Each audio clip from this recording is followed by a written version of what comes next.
ಸಾಯಿ ಲೇಔಟ್ನ ಕಾವೇರಿ ನಗರದ ಮನೆಗಳಿಗೂ ಕೂಡ ನೀರು ನುಗ್ಗಿದೆ. ಮನೆಗೆ ನೀರು ನುಗ್ಗಿದ್ದು ನೀರನ್ನ ಹೊರ ಹಾಕೋದಕ್ಕೆ ಜನರು ಹರಸಾಹಸವನ್ನ ಪಟ್ಟಿದ್ದಾರೆ. ಪ್ರಮುಖವಾಗಿ ಒಂದು ಕಡೆ ಮೈಕ್ರೋ ಲೇಔಟ್ನಲ್ಲಿ 15 ಮನೆಗಳಿಗೆ ಚರಂಡಿ ನೀರು ನುಗ್ಗಿದೆ. ಇದೇನಾ ಗ್ರೇಟರ್ ಬೆಂಗಳೂರು ಅಂತ ಆಕ್ರೋಶವನ್ನ ವ್ಯಕ್ತಪಡಿಸ್ತಾ ಇದ್ದಾರೆ ಜನರು. ಮಳೆಯಿಂದ ಅವಾಂತರ ಸೃಷ್ಟಿಯಾಗಿರುವಂತಹ ಹಿನ್ನೆಲೆಯಲ್ಲಿ ಮನೆಗಳಿಗೆ ನೀರು ನುಗ್ಗಿದೆ. ಜನರು ನೀರನ್ನ ಹೊರ ಹಾಕೋದಕ್ಕೆ ಪರದಾಡ್ತಾ ಇದ್ದಾರೆ, ಹರಸಾಹಸವನ್ನ ಪಡ್ತಾ ಇದ್ದಾರೆ. ಇದು ಎರಡನೇ ಬಾರಿ ಈ ತರ ಆಗಿರೋದು.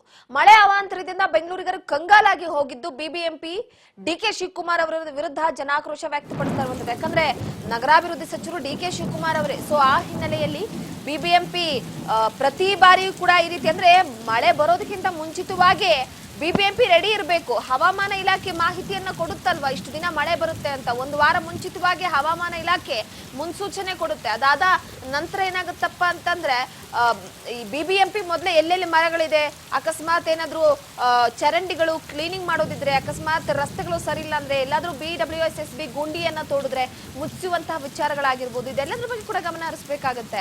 ಈಗ ಬಿಬಿಎಂಪಿ ಡಿಕೆ ಶಿವಕುಮಾರ್ ಅವರ ವಿರುದ್ಧ ಜನಾಕ್ರೋಶ ವ್ಯಕ್ತವಾಗ್ತಾ ಇದ್ದು ಇದೇನಾ ಗ್ರೇಟರ್ ಬೆಂಗಳೂರು ಅಂತ ಹೊಸದಾಗಿ ಬಿಬಿಎಂಪಿಯನ್ನ ತೆಗೆದು ಗ್ರೇಟರ್ ಬೆಂಗಳೂರು ಅಂತ ತರ್ತಿದ್ದಾರೆ. ಅಂದ್ರೆ ಬೆಂಗಳೂರನ್ನ ಬೃಹದಾಕಾರವಾಗಿರುವಂತಹ ರೀತಿಯಲ್ಲಿ, ಯಾಕಂದ್ರೆ ಜಾಗತಿಕ ಮಟ್ಟದಲ್ಲಿ ಬೆಂಗಳೂರು ಗುರುತಿಸಿಕೊಂಡಿದೆ.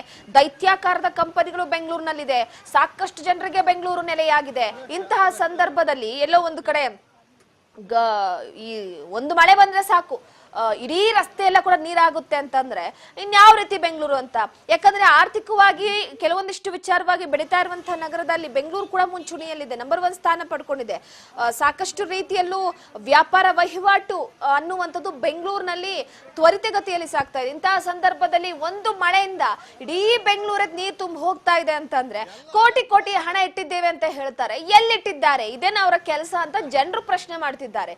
ಈ ರೀತಿ ಹಿಂಸೆ ಕೊಡುವ ಬದಲು ಸಾಯಿಸಬೇಡಿ. ಸಣ್ಣ ಮಳೆ ಬಂದ್ರು ಕೂಡ ಇಡೀ ಮನೆ ಮುಳುಗ್ತಾ ಇವೆ, ತೆರಿಗೆ ಕಟ್ತೀವಿ, ಆದ್ರೂ ಇಂತಹ ಸ್ಥಿತಿ ಇದೆ ಅಂತ ಒಂದು ಕಡೆ ಆಕ್ರೋಶ ವ್ಯಕ್ತಪಡಿಸ್ತಾ ಇದ್ದಾರೆ.